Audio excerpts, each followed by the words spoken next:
My name's Dave DeBow, founder of MoneyPartnerFormula.com, and this show is built for everyday real estate investors who are actively doing deals and looking to scale using other people's money. So if you're an active real estate investor and you want to get featured on this show to talk about your own real estate and capital raising experiences, then just go to daveinterviewsyou.com. Now let's get rolling with this episode, and remember to subscribe for daily interview content. Welcome back, everybody. Hey, have you heard about this little thing called artificial intelligence? Chances are you have. Have you played around with it? Have you thought about how this may or may not impact us as real estate investors, real estate entrepreneurs? Well, chances are you've been thinking a little bit about it, at least. And today's special guest, zooming in from beautiful Tampa, Florida, we've got Greg Simpson on the call. Greg is a very accomplished real estate entrepreneur. He's done a ton of stuff with real estate investing, with flips and wholesale deals. He's got his own real estate brokerage. So he helps people and investors buy and sell properties. He still buys and flips properties himself.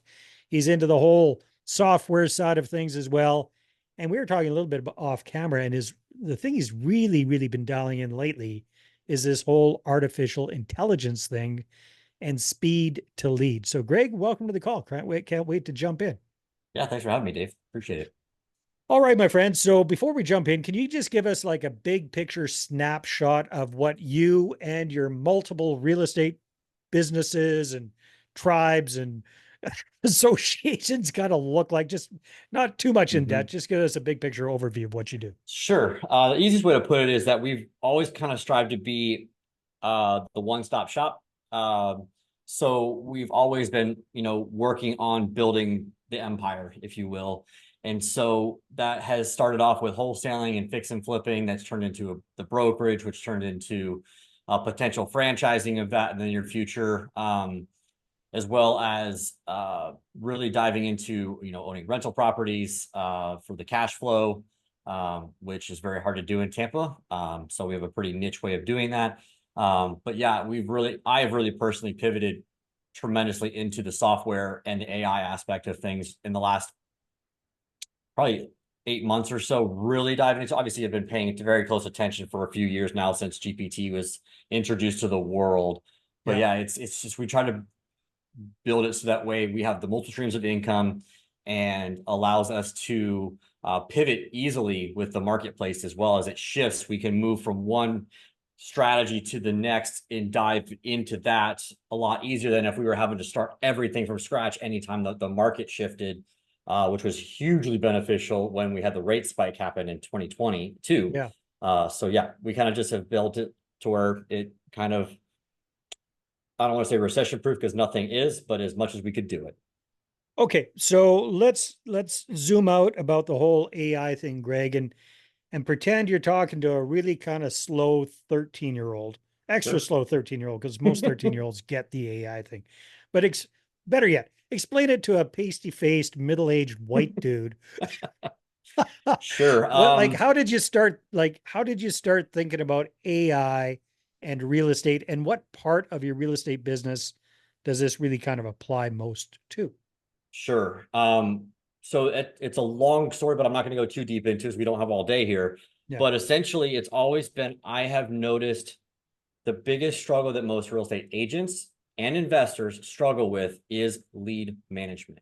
And lead management. So not generation. Not generation. Anybody, you can call any marketing company on the planet and they can turn on Facebook and Google ads and you'll have leads in your system within a couple of days. It's where agents and mostly investors struggle with giving themselves that validation that they made the right decision to hire a marketing agency is, are the leads any good? Well, I'm sorry to say this to anybody who's watching. I don't care what marketing agency you're a part of or you have hired, the leads are fine, but you suck at your follow-up. Hey, you're preaching to the choir here, man, and I'm guilty of that myself. So all of us are, and that was like my epiphany moment. Was like when AI, hit the scene. I was like, man, I wonder how this could work to replace all the VAs that we had at the time in the Philippines or Bangladesh or wherever they may have been, managing our leads, because they're not good at it either. I don't give a crap what VA company you hire to. they're human beings and they take time off, they take vacations, they get sick, they need rah-rah sessions, they need the leadership to step up all the time and stand in it and be there to, unfortunately, I hate that word micromanagement. That's what you have to do a lot of times with lead managers. Yeah. And so that, because you're spending that hard-earned money, that big dollars on those leads, you got to make sure that you're maximizing them.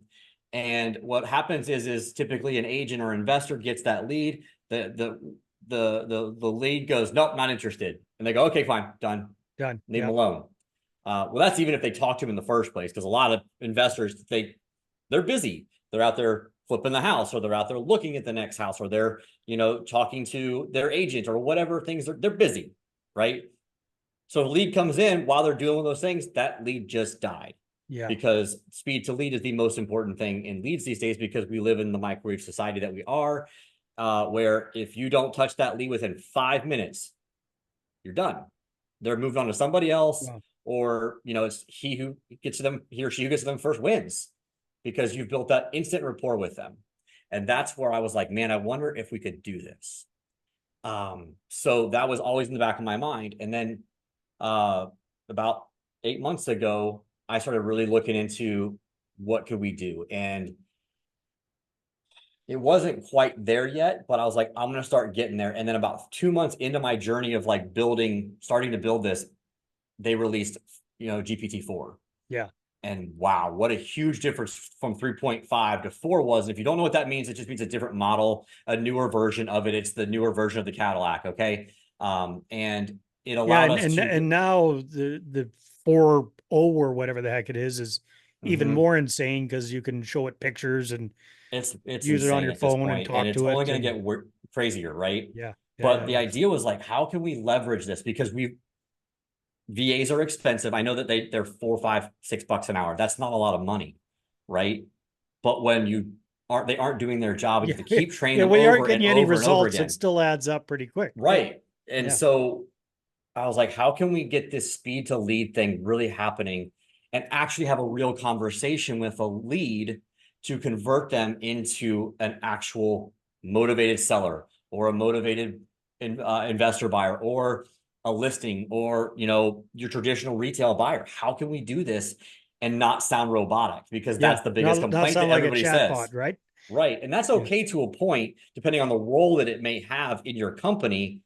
I have bots that work that I don't really care if they sound bot-y, if you will, but I have several bots that I've built that you would not ever know that it was a bot. And because people want to do business with who they know, like, and trust, right? So we don't want to take that leap yet of the iRobot, right? Where we trust it to run our everyday lives, but it's coming.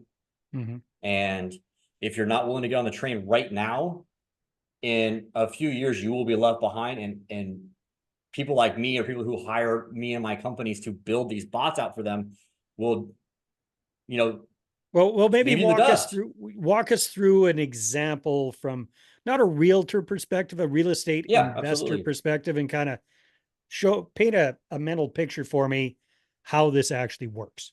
Absolutely. So a lead comes in, whether it comes in off of Google pay-per-click, or it comes in off your SEO Carrot websites, or wherever it comes from. It's dropping into the CRM, and immediately, my boss name is Miranda, and I can explain what that means in a minute. It's an acronym for what she does. But she essentially will reach out on behalf of you via text message, or Facebook Messenger, or Instagram Messenger, depending on how it comes in from the person, or from the lead, I should say. And she will start engaging with them, asking them questions. If they came off of, say, your motivated seller site, well, we already know that we're tagging that as a seller based on where it came from. So she knows, okay, this is a seller conversation I have to have. It's not a buyer. We don't have to qualify, oh, are you a buyer or seller? Right. So we have gone that far to make sure that we know what kind of conversation she's going to have, and then she will take it from there. So I've built it out on a seller based on different qualifying criteria. Are they motivated versus are they just want to sell and get top dollar?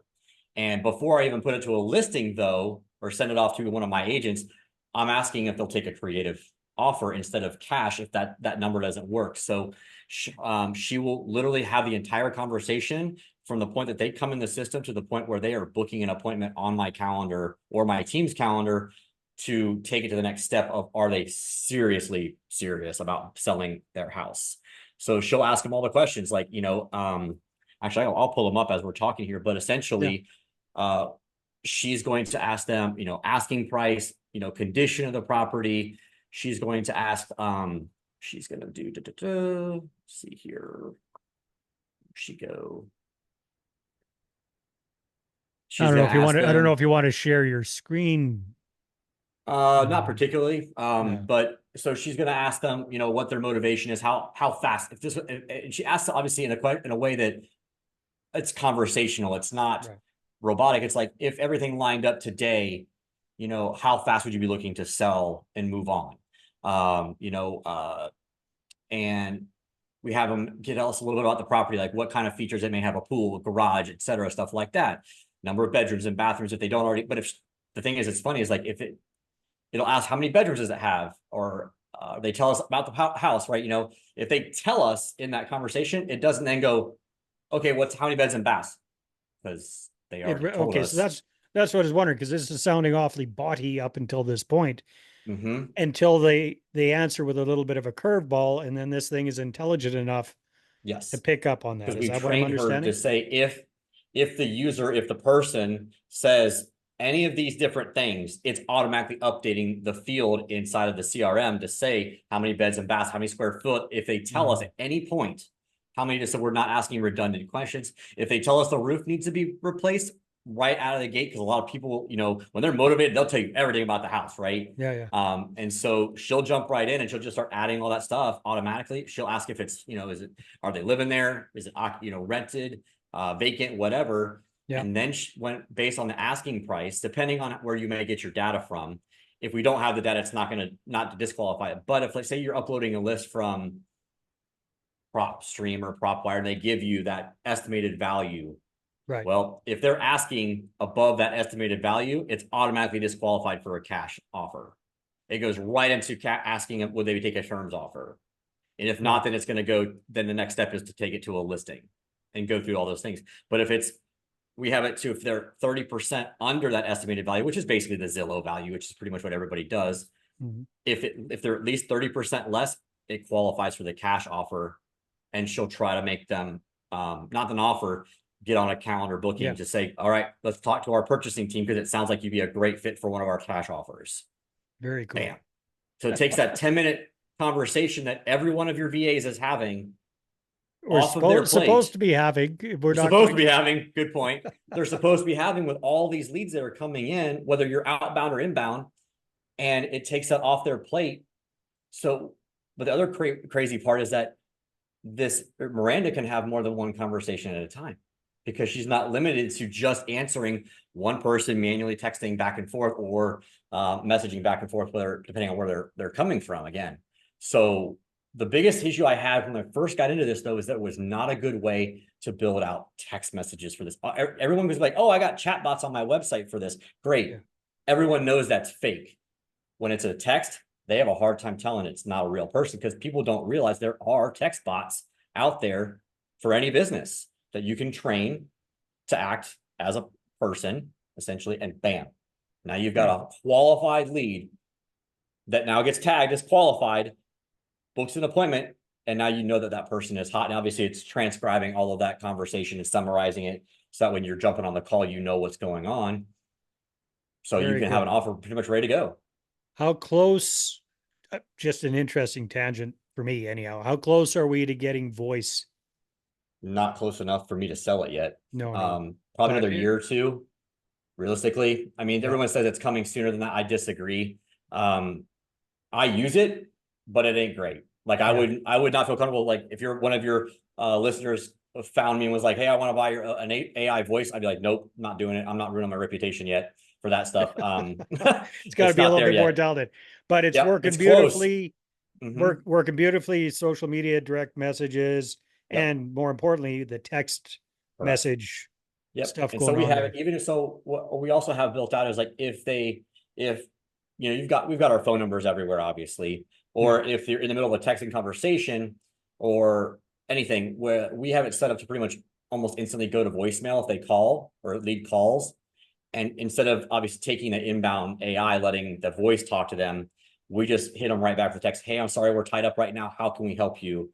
And people are more than willing to talk via text, unless they are of the much older generation where they want to just have that quick 3 to 5 minute phone call, which is fine. She'll be like, look, we're busy right now. Can we get you on a call? And she'll book it. Whereas, before you just you just kind of would die. Now, at least that they're trying to get you, she'll try to get you on that call. What does Miranda stand for? You said it was so Miranda stands for Machine Intelligence for Real Estate or Real Entrepreneurs, if you're not a real estate person, for assistance, navigation, deals, and appointments. Nice acronym. And so her last name is actually Done Deal, Dunndeeel. Is that spelled? Is that right? One too many E's maybe, but Done Deal. So if like somebody types it out, you wouldn't recognize it, but as soon as you say Done Deal, you're like, I got it. So yeah, I love it. I like Greg. to have fun with this because this is fun stuff for me. Yeah, no, I can tell that you're nerding out, having it awesome. Oh, I nerd out all this all the time. Yeah. Hey, do you have like a fun, quick little case study? Like, I know this is a newer type thing, but do you have a client or yourself, your own business, where you can kind of show us how this has helped transform and, like the little before and after scenario there absolutely. since using us? Yeah. So yeah, I've got a couple guys here in Tampa that purchased Miranda from me a few months ago, and we've been working hand in hand to get her trained because everyone's like, oh, guys in doing what? Are they flippers, wholesalers, realtors? They're a little bit of both. They mostly wholesale. Okay. But I just like to say they're acquisition guys. Like I don't like saying wholesalers because I'm a wholesaler if you talk about it, but really I wholesale to myself. So I just call ourselves an acquisitions company. If we happen to dispo the deal out to somebody else, then yeah, we wholesaled it. But I just call us an acquisitions company. So they're really similar to what we do. And they were referred to me by somebody else, and they have been able to streamline this entire process of pulling the list from their data provider, uploading it, and let Miranda just go to town. They're doing 2,000 texts a day, which they would never have been able to manage that in the responses back. So this is outbound stuff that they're doing. It's not even the inbound. They're doing outbound. Correct. With this. They're doing outbound right now. They're building their database up. And then what we're going to do for them is help build them a custom audience based on the results that they're getting of who those people actually will be. And then we'll start running Facebook and Google ads based on the behaviors of those people who are turning into deals. So they've been doing it for about 60 days or so. And they were supposed to lock up their first ever deal last week, but then the seller was a little bit crazy and demanded that they meet him at the title company. I'm sorry, at the courthouse right then to give them the entire $185,000. And he just ended up being a little bit crazy. But literally, she qualified him all the way up to the point where they booked the appointment, had the appointment on the call, and they locked it up over the phone. And then the seller just flaked out on them. But yeah, it saved them, dozens of hours per week on her just running them until the point where they say, I'm ready to talk to somebody. And this is all through text. This is all through text message. Yeah. Very. So some sort of list of potentially motivated seller type people. I think they pull a couple of different ones, like between probate, inherited, code violations, vacant houses, that stuff like that. And they also have a crew of teams out, or a team of guys and gals out there scouring, driving for dollars, uploading the list into the system. And so it's just, then it skip traces and starts that process of her reaching out. Yeah, very, very, very cool. Awesome, Greg. If people want to connect with you and find out more about this program, this service, where should they go? They should go to my Instagram at realgregsimpson.com or at realgregsimpson. That's where I post most of my stuff. It's where I interact the most with people. So yeah.